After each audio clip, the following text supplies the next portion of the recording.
Praise lord. ఈరోజు అనుదిన వాగ్దానము కీర్తనల గ్రంథము 55వ అధ్యాయం 22వ వచనం. నీ భారము యెహోవా మీద మోపము, ఆయనే నిన్ను ఆదుకొనును. మన భారాన్ని, మన కష్టాన్ని మన దేవుని మీద మోపినప్పుడు ఆయన ఆదుకుంటానని వాగ్దానం చేస్తున్నాడు. మనుషులు ఎవరైనా వచ్చి నేను నీకు సహాయం చేస్తాను, నీ కష్టమంతా నీ భారమంతా నేను మోస్తానని ఎవరైనా మనతో చెప్తారండి? చెప్పరు కదా.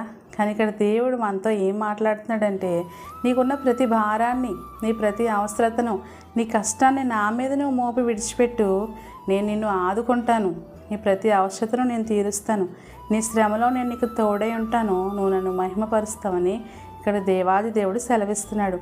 మరి మన ప్రతి అవసరత కొరకు కూడా మనం దేవుని మీద ఆనుకున్నప్పుడు, మన భారాన్ని ఆయన మీద విడిచిపెట్టినప్పుడు ఆయనే మనల్ని ఆదుకుని వాడుగా ఉన్నాడు. దేవుడు మనల్ని దీవించును గాక. Have a nice day. Praise lord.